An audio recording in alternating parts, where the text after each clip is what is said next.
Hi there, Terry back again. Hope I find you well. Welcome to my latest video.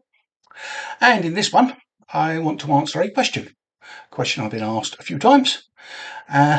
What is my favourite Superman story? Well, as far as one-shot stories is concerned, that's easy. Back in 1970, this issue of Action Comics 393, with an October cover date, has a very special backstory, just 8 pages, but I must have read and reread this dozens and dozens of times. And when I started rebuying my collection, this is the first action I picked up. And as you can see for the title at the bottom there is The Day Superboy Became Superman.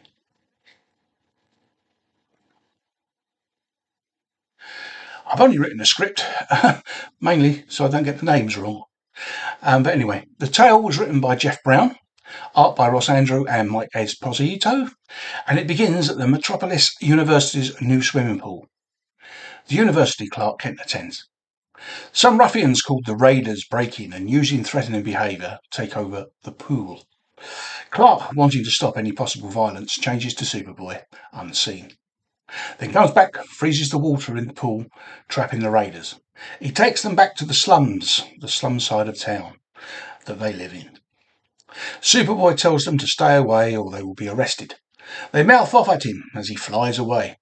The university boys are happy to see he has got them out of the way.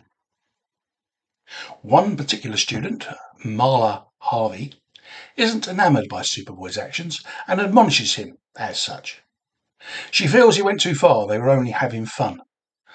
The following day they strike again, stealing most of the food from the university's cafeteria. Easy for me to say. Superboy finds them and the food, and they stole it to feed the hungry in their neighbourhood. Superboy takes the food back, threatening them with city lockup. And after he changes back to Clark, he visits the cafeteria, hearing the students praising Superboy. In a rather big-headed way, Clark thinks to himself, if they only knew they were eating with their favourite hero. Later that day, Clark sees Marla leaving. She states, I can't stay at a place who arrests kids for feeding the hungry. She also says that Superboy is a heartless glory hound.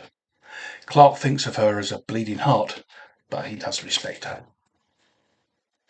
Some weeks later, the Raiders are at it again, stealing books from the university. Superboy tracks them back to the store in the slums, where Marla is opening a makeshift academy. Superboy confronts her. She says they were only borrowing the books for her academy, and they wouldn't be there long as the building was being demolished soon. Superboy couldn't understand why she gave up her education to educate these hoodlums. She explains about the lives in this area, and she admonishes him for caring more for faraway worlds rather than his own backyard. He collects the borrowed books together and boxes them up, and he takes them off. He tells Marla he will return the books, and then he has a vital mission to perform in space. Marla counters, you've not heard a word I've said. The following day, Superboy wants to explain to Marla he isn't an uncaring person, as she thinks. He arrives at the building as it is being torn down. The wrecking crew hadn't checked for anyone in the building. Superboy, with his X-ray vision, sees Marla, and she is being crushed by the falling masonry.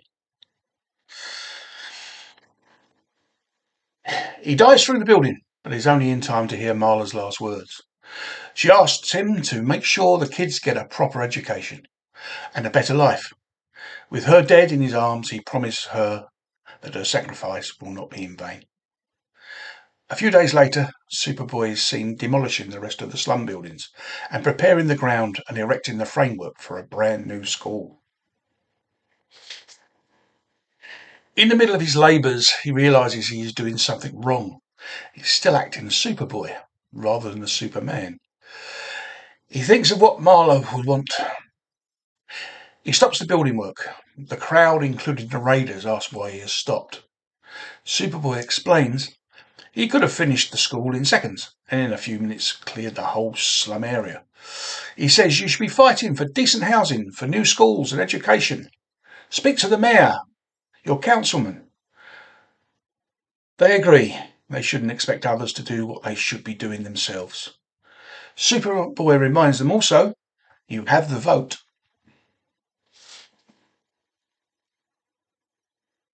A few months later, the school is completed and they are planning on dedicating the building to Superboy. But he refuses the honour and the bust and plinth of his likeness and insignia. He remolds into the likeness of Marla Harvey, who, as he says, gave her life for the children of the slums and helped me, Superboy, become Superman.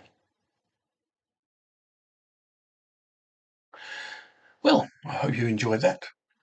I did rereading it again for God knows how many times.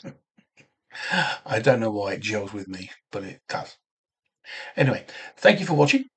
If you can share, comment, and let me know your favourite short story, I will definitely give it a read. Thumbs up, please, and I will see you in the next one. Bye.